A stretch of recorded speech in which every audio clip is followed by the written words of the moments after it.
உங்க தொண்டர்களுக்கு சூப்பரா சொன்னீங்க. இதுக்கு இளங்கோவனும் பேரன்னு போடுவான். நான் கொள்கை பேரன், நான் தான் நிஜம். எங்க ஐயா இருந்தா யாரு உன் பேரன்னு என்னைத்தான் சொல்லுவாரு, அவரை சொல்ல மாட்டார். கேள்வி என்னன்னா, அண்ணன் விஜய் அவர்கள் கட்சி தொடங்கி நாட்கள் இருந்து இன்று வரை 2 ஆண்டுகள் ஆயிடுச்சு. ஆனா அவர் திமுக அதிகமா குற்றம் சாட்டார். ஊழல் செஞ்சிருக்கு. ஆமா, செஞ்சிருக்காங்க.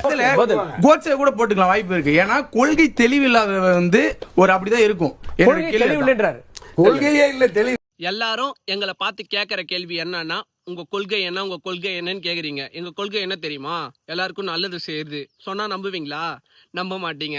எங்க கொள்கை 5 தலைவர்கள்: புரட்சி தலைவர் அம்பேத்கர், மக்கள் சேவகர் அஞ்சலி அம்மா, பகுத்தறிவு பெரியாரு, ராணிவேலு நாச்சியாரு, கர்ம வீரர் காமராசர்.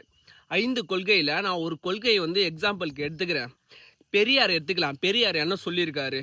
கடவுள் இல்லை, சாதி இல்லைன்னு சொல்லியிருக்காரு. நாங்க போயிட்டு எங்க கட்சிக்காரங்கிட்டே போயிட்டு கடவுள் இல்லை, சாதி இல்லை, எங்களுக்கு ஓட்டு போடுனா ஒருத்தனும் ஓட்டு போட மாட்டான்.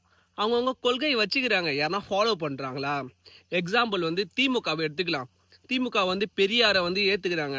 அவங்க கொள்கை என்ன? பெரியார் கொள்கை என்ன? சாமி இல்லை, சாதி இல்லை. ஆனா ஏன் ஆணவ கொலைகள் நடக்குது? கேள்வி நான் கேட்கலாம்ல. அதுக்கடுத்தது ஐயா சீமானை எடுத்துக்கலாம். அன்னைக்கு பெரியாரை ஏத்துக்கினாரு, இன்னைக்கு பெரியார் யார் என்று தெரியாதுன்னு சொல்றாரு. அப்போ அந்த கேள்வி நான் கேட்கலாம்ல. அப்போ உங்க கொள்கை என்ன? அதே மாதிரி எடப்பாடி ஐயா பழனிசாமி எடுத்துக்கலாம். அவங்க சனத்துக்காக இடஒதுக்கீடு 39% ஏத்துனீங்களே உங்க ஆட்சியில.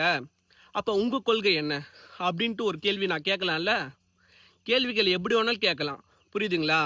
நாங்க 10 வருஷம் ஆட்சி செய்யல, புரியுதா? எங்களை கேட்கறதுக்கு உங்களுக்கு எந்த அருகதையும் கிடையாது கேள்வியை. இப்போ உங்களை நான் கேட்கலாம் கேள்வியை.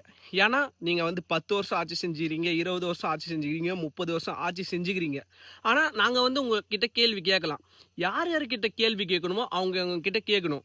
இப்போ நான் எல்லா ஷோலும் பார்க்குறேன்னா தாவேக்காவை தான் கேட்குறீங்க. ஃபர்ஸ்ட் எடுத்துனோன்னே தாவேக்காவோட கொள்கை என்னன்னு கேட்குறீங்க. அந்த காலேஜ் ஸ்டூடெண்ட்ஸில் ஏன்னா காசு குத்தி ஏன்னா கூட்டின்னு ஏன்னா விமர்சனம் பண்ணுங்க அவங்களன்னு சொல்லிட்டு ஏன்னா கேட்குறீங்களா? எனக்கு ஒன்றும் புரியல. ஆட்சியில் யார் இருக்காங்களோ அவங்கள கேட்கணும், ஆட்சியில் யார் ஆண்டு இருக்காங்களோ அவங்கள கேட்கணும். இந்தமாரி கேள்விலாம் எங்களை கேட்கக்கூடாது. ஒரு புது கட்சி வருதுன்னா ஆதரிக்கணும், புரியுதா?